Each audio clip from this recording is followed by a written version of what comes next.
In the heart of one of the busiest cities in the world, London, a woman died.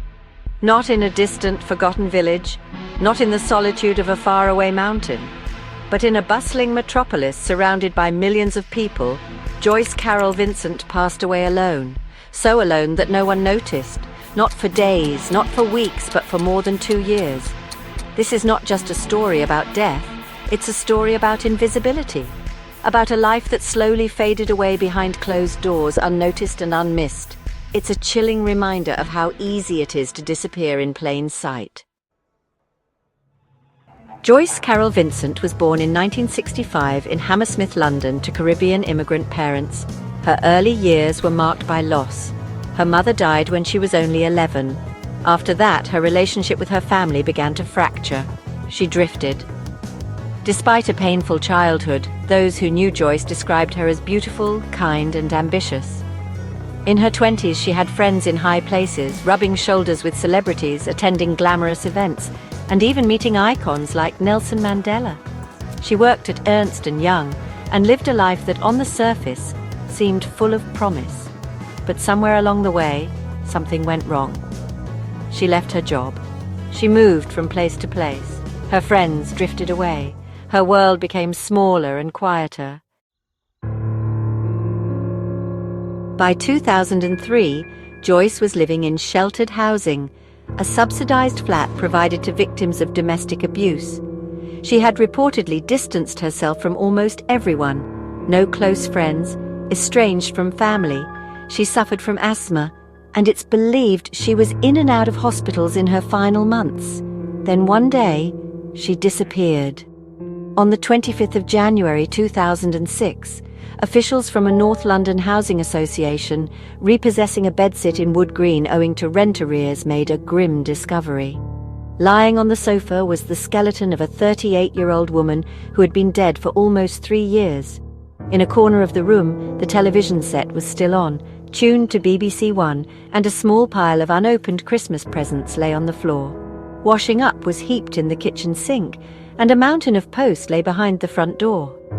It was reported that Joyce's bedsit was a glossy green door at the end of the walkway. With only one neighbouring flat, and no flat above or below, it felt architecturally cut off. Food in the refrigerator was marked with 2003 expiry dates. The dead woman's body was so badly decomposed it could only be identified by comparing dental records with an old holiday photograph of her smiling. Her name was revealed to be Joyce Carol Vincent. The rent was being paid automatically through housing benefits. The neighbours assumed she had moved or was away. Even the housing association didn't act. For over 2 years, Joyce Vincent lay dead on the floor of her apartment, alone. In a city such as London, home to 8 million people, how could someone's absence go unnoticed for so long? Who was Joyce Vincent? What was she like? How could she have been forgotten? It was as if time had stopped, yet the world went on. The autopsy was inconclusive, but it's believed she died of natural causes, likely an asthma attack, alone, unseen, unheard, in the middle of a city with more than 7 million people. How does someone vanish without anyone noticing? The gut-wrenching news of Joyce circulated the whole of London. The Sun, being one of the popular newspapers in London, reported the gothic circumstances of her death. Woman dead in flat for 3 years. Skeleton of Joyce found on sofa with television still on, but revealed almost nothing about her life. There was not even a photograph of her. News of Joyce's death quickly made it into the global media, which registered shock at the lack of community spirit in the UK. The story ran on in the British press, but still no photograph of Joyce appeared and little personal information. So soon enough, Joyce dropped out of the news. People started discussing her in internet chat rooms, wondering if she was just some kind of urban myth, or talking about her as though she never really mattered. Some even called her a couch potato, posting comments like, "What's really sad is no one noticed she was missing, must have been one miserable bitch." And then, even that sort of commentary just vanished. Joyce's story, well, it raises some really uncomfortable questions. Questions about community. The television in her apartment was still on. The mail kept piling up, but no one knocked, no one called. It's about disconnection, isn't it? About what it means to matter. We often think of loneliness as something that affects only the elderly, or those living in poverty, or people struggling with mental illness. But Joyce, she defied all those categories. She was young, attractive, educated, and yet she still disappeared. Her story captured the world's attention when it broke in 2006. How could this happen? How could someone fall through every safety net? A filmmaker named Carol Morley was so disturbed by Joyce's story that she spent years researching her life. She created a part documentary, part dramatized film titled. In this film, she pieced together fragments of Joyce's existence through interviews with ex-boyfriends, co-workers, and old friends. They all described her as someone magnetic, someone unforgettable. But, they had all lost touch. Some of Joyce's former colleagues were willing to appear in the film. Kim Bacon and Dan Roberts worked with Joyce at Ernst & Young, one of the biggest accountancy firms in the world. They said Joyce worked for the company for 4 years and had a very responsible job in the Treasury Department, moving the company's money around. It was during this period that Joyce was engaged for 2 years to someone who was willing to give some important information about this very unfortunate lady and wanted to remain anonymous. Her colleagues were surprised when she decided to quit in 2001. Kim said, "There do seem to be conflicting stories about what she did when she left. Joyce told some people she was going traveling with 20 people, and others that she had been headhunted. All that is known for sure about what happened to her in the time between her departure from the firm and her death is that she spent some time in a refuge for victims of domestic violence in Haringey." I know it sounds odd, but it seems like we're talking about 2 different people. I just can't connect the Joyce who died to the Joyce that we knew.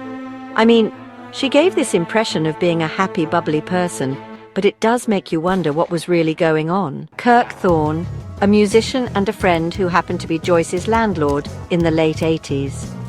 According to a journalist who interviewed him, Kirk said he once recorded in his studio. He said also that since he received the message about Joyce's way of demise, he had spent hours speculating on how she ended up as she did. "I can't understand," so he said. "She had a lot of friends and a good social life. She was not a girl that came in and sat in front of the television. If she was white, she could have been a debutante. She was upwardly mobile, a high flyer." Kirk was especially surprised that by the age of 38, Joyce was living without a man. Joyce was the kind of person that would worry most women. She was a threat, good-looking, intelligent, successful, and on a mission for the type of man all women are after.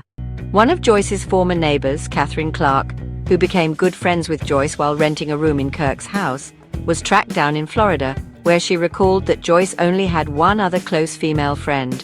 Mostly, it was men. Men who had crushes on her, men who followed her. There was always a story about a guy that had the hots for her. It was just unbelievable how intense guys would get with her. Catherine said she was not surprised that Joyce ended up in a refuge for victims of domestic violence. Guys would come on so heavy and not let go. I can only think she became isolated from her family because of a guy that she chose. Maybe she was ashamed of the situation she got herself into. To go into a women's refuge for Joyce would have been a big thing. One of the most chilling revelations was just how often Joyce moved. And how private she was, how afraid she may have been. Domestic violence was likely a part of her past. The shelters, the relocations, the cut ties. It wasn't just a case of isolation, it was a slow erasure. We live in a world more connected than ever before, with our phones, texts, and social media always within reach.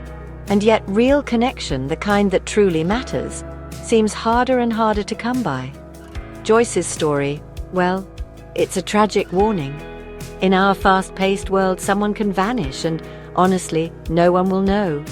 We walk past people every single day. At the bus stop, in the hallway, at work, and we never really see them. There may be a Joyce Vincent in your life right now. Someone who looks like they're doing fine, who wears a smile. But inside, they're struggling, isolated, silently fading away. And if we don't look closely, we might not see them until, sadly, it's too late. Joyce Carol Vincent's story isn't just about death. It's about remembering the invisible, about choosing to see the people we pass by every day. She wasn't just a woman who died alone. She was a woman who lived, who sang, who danced, who dreamed. And even though the world forgot her for a time, we remember her now. Reach out, say hello, notice someone, because honestly, the smallest act of kindness might just save a life.